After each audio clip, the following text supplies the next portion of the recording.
Welcome back to the Red Dice Diaries RPG podcast with John and Hannah. Hi. And today we're going to be talking about the benefits of having a clearly defined sequence of play in RPGs. And we're going to be highlighting examples from Old School Essentials by Necrotic Gnome.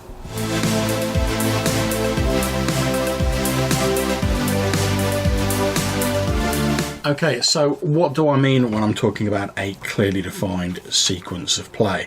Effectively, I'm talking about a sort of bullet point list that you can follow to resolve a certain aspect of play. The sort of thing that you'd have on the middle of your GM screen because it's the most important thing that you keep coming back to every time. Yeah, exactly. And I think a lot of people, myself included, we take this for granted. We've been playing role-play games for ages, so we all just sort of fall into the pattern of knowing like what sequence things should take when you're going through a dungeon or whatever. But I've recently been reading through the Old School Essentials books because I'm going to be running that in the future. Now my ICRPG game on Fridays come to an end.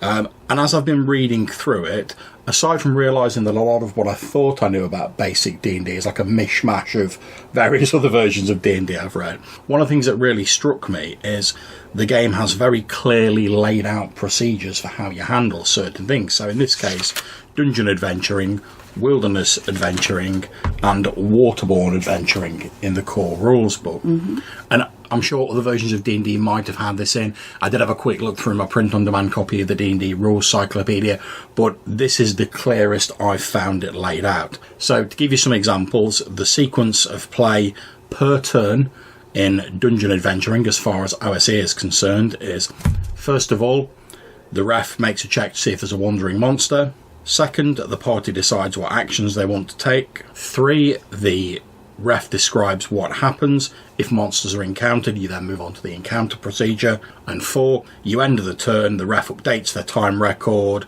like spell durations, whether your torch goes out, stuff like that, whether you need to rest. And then you go back to the start and you do for the next turn.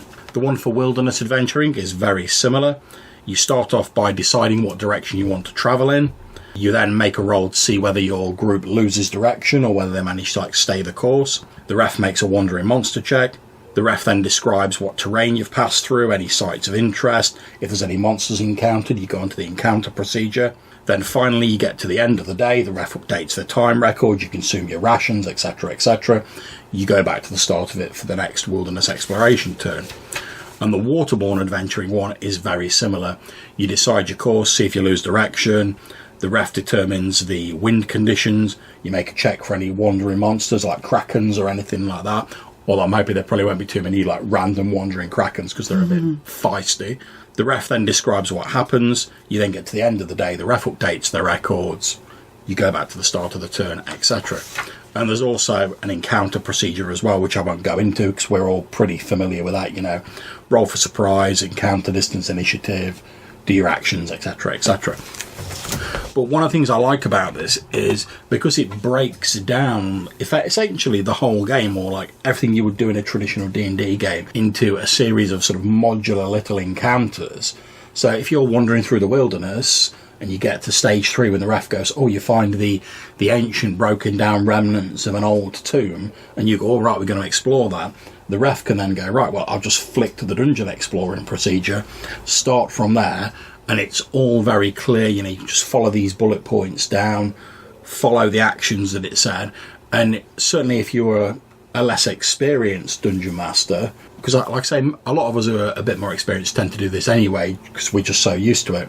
But I think if you were coming to D&D as a newer sort of GM, or maybe you wanted to GM for the first time, having that sort of black and white framework there, which tells you like this is what you should be doing in a dungeon, this is what you should be doing in the wilderness, would be very useful. Because I know some games, they just tend to sort of throw you in at the deep end, they give you a bit of vague general advice, and you're expected to somehow piece that together.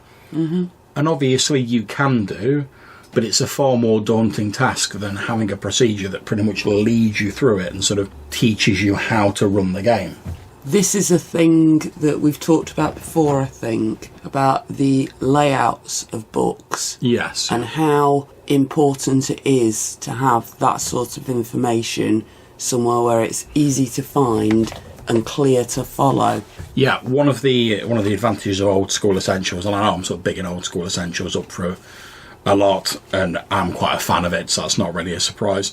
But one of the advantages of it is it's very clearly laid out. Obviously, you guys can't see the copy of the core rules book I'm looking at, but on every sort of procedure is on a single double page spread in this book. So for the dungeon adventuring procedure, you've got a little box out that gives you the sequence of play, and then clearly defined sections that tell you the sort of things you might need to look at, like doors, listening at doors, movement in a dungeon, resting, searching, traps, and wandering monsters. And that's all on a double page spread. So when your players are exploring a dungeon, you open your book to the dungeon adventuring bit. You've got it all there. You can follow that. Aside from checking monster stats and a few other bits and pieces, it's all on that double page spread. You're not going to be flicking backwards and forwards through the books trying to find different things. I remember second ed having a lot of issues with this kind of thing, and spending hours and hours of my game prep time basically creating GM screens so that you could keep track of what was going on, and always trying to work on one that would make it slightly better. But also the Modiphius book, that's got some quite good charts in it. Which Modiphius book's that? The Modiphius Star Trek book had some very good acudograms in it. I was going to say, I suppose if I'm bigging up Old School Essentials, I can't complain about Hannah bigging up the Star Trek vibe too much. Well, we did a whole episode about how much that book frustrated me, because some of it isn't well laid out and some of it very, very much is. Yeah, I mean, one of the things that has been sort of lauded from Old School Essentials by Gavin Norman is that he's pretty much the rules are the basic BX. It's a direct port. It's just old D&D that's been tidied up a little bit to resolve some of the contradictions. But the really great thing about it is, although he's not really changed the rules a great deal, he's brought modern sort of sensibilities about how to design stuff. Obviously, we've learned a lot since original D&D came out, and he's brought those design sensibilities and the idea that you want to make this game as easy to run as possible, and you want to make minimal having to flip between books, and he's brought that design sort of chops to the game, which I think makes it a lot easier to run. And part of the reason I'm looking forward to running it is because it's a nice synthesis of sort of the older rules, but with new design sensibilities coming into it. See, another place that I've always found these charts to be really useful is in the actual character gen process. Yeah. Having just a very simple rundown that you can hand your player that page, and it's got all the page references that they need on it, and it tells them what order to go through it in. That's really useful, and it's also something that if I'm looking through a new book with a chance of possibly running that system or looking at playing that system, if I can't find that in the first 30 seconds of looking through the book, I'm probably going to put the book back on the shelf and go and play Fate or D&D. Yeah, and I mean, one of the things about OSE is because it's split, that you get two versions of it. You can get the rules tome, which has everything in it, or you get these little books which are split out into monsters, treasure, spells, core rules, and then there's a genre rules which has all the class stuff in. And again, every sort of class has a double page spread. So if you go, I want to play a fighter, everything for playing a fighter, I mean, obviously not rolling your stats because that's in the core book, but everything that specifically applies to that class, their level abilities, their XP table, all of that is on that double page spread. So if you had a player who didn't have the book, you could just print out one double page spread and be like, boom, there's your class, everything you need to know, it's there. Yeah. And I think that's a really useful thing, because certainly, especially when you've got new players or you're a new GM, but also I myself, as someone who's gamed for quite a long time, if you say to me, I'm going to run this new game, and then go, oh, by the way, here's a small Encyclopedia Britannica's worth of stuff you're going to have to read to take part in this game. I've got to admit, I'm not saying it would stop me from playing the game. However, it is going to dent my enthusiasm for it, because I'm going to have to do all this reading and all this homework. And you might say, well, John, that's just you not investing as much in the game. But everyone's got other stuff going on in their lives. Most of us haven't got time to sit down and read these massive sort of monolithic tomes. Absolutely, that's one of the reasons that I really like the Powered by the Apocalypse system. Yeah, because as a player, I get handed 2 or 3 pages where I just go through bullet point, tick, tick, tick, tick, tick, tick, tick. I've got a whole character. It's different from the last time I did it, even if I've got the same playbook. And then I don't need to even look at the rest of the books. I can just sit and enjoy the game as a player. Yeah, and I think that exactly right, love, and I think that's what we're trying to get at really with this sort of episode, is if you're a GM and you're starting up a new game with new people, new players, I mean, there might be experienced players, but they're new to this particular game, you want there to be as few barriers as possible between suggesting the idea of the game and then getting them into the game, playing it and enjoying it. Now, if you say, as I was saying earlier, if you say to people like, oh, this is a setting I'm running, it's this high fantasy world with Magitech and stuff like this, and you're really selling it to them, you've sort of built up almost like a momentum, like you've got their enthusiasm up and they're like, yeah, I can't wait to play this. And you then go, hold on a second, but before you play this, read all of this massive pile of material. That's going to knock that back, and you're going to have to work to get that enthusiasm back. Whereas if you build up that enthusiasm and then you sort of ride that wave and you're like, oh, here's like an A4 sheet. Everything you need to know is on there. You won't even need to read most of it in advance. You can just look at it as the game's going on. Let's get into it. It's a lot easier to maintain that initial enthusiasm for your players. And then you might have people who love reading the background stuff. People do. But it's far easier to get people enthusiastic about it if they don't have to do a lot of research and homework beforehand. Mm-hmm. And another handy thing about having your turn sequences, just to take it back to the start, laid out in such a neat, clear way, is that everybody knows what the turn sequence is going to be. Yeah. So everybody knows where their bit is going to take place. So you don't end up with people tripping over each other, and people know to hang around for 2 minutes for their turn in the combat before they run off to the loo or whatever, which is also really handy. Yeah, I think you're absolutely right. And one of the things I like about having a clearly defined turn sequence and everyone understanding how it works is I'm a big fan of rolling my dice in front of the players. I know a lot of people are like, oh, well, if you're rolling behind a screen, the players don't really know what's going on and it's a bit of a mystery and stuff like that. Whereas because I'm not in control of the dice, it's random, I always feel that, and obviously not everyone feels like this, but I always feel like if I roll the dice in front of someone and something bad happens, it's clearly not something I've contrived as the GM for any personal or petty reasons.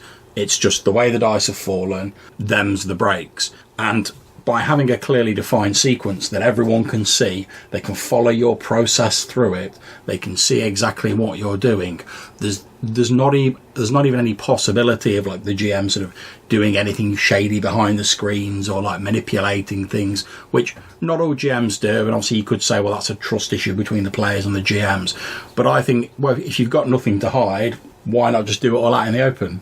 See, I would argue that occasionally it's nice to not know how well you did on a roll, particularly on things like gathering intelligence, trying to divine the future, that kind of a thing. If you make that a secret roll, that adds to the game. Yeah. But 90% of the time, I absolutely agree with you, because 90% of the time, you know whether you did a good job at that thing or not. Yeah.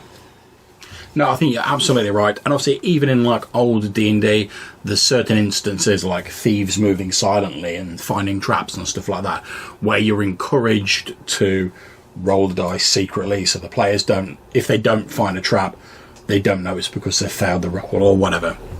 And the way I sort of handle this is because I run a lot of my games online, so all the dice rolls are recorded in Roll20, is in that there's a function where you can effectively roll the dice, but only the GM sees it. Oh, that's a nice feature. So I use that, I make that roll, and then if someone at the end, I mean, I don't think it would happen with my players, I think we've got a level of trust, but if someone did say to me, oh, what happened with that, did you actually roll it or whatever, I could just point to that dice roll that's been recorded and be like, there you go.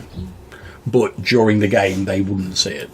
So that's my sort of halfway house sort of way of dealing with it, I suppose. That works as well. Okay, so that's our thoughts on why we think having a clearly defined procedure or sort of flow of play is useful in a game. If you've got any thoughts on this, please get in touch with us and let us know. You can leave us a voicemail message using the SpeakPipe website. There's a link in the description of this show, or you can send us an email to rddrpgpodcast@gmail.com. Until we see you next time, take care, stay safe, and keep gaming. Bye.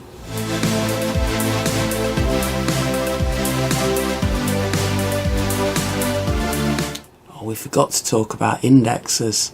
It's alright, everybody knows that the World of Darkness had a crap index section. Yeah, and maybe we'll do an episode in future on indexes. Put it on the pile.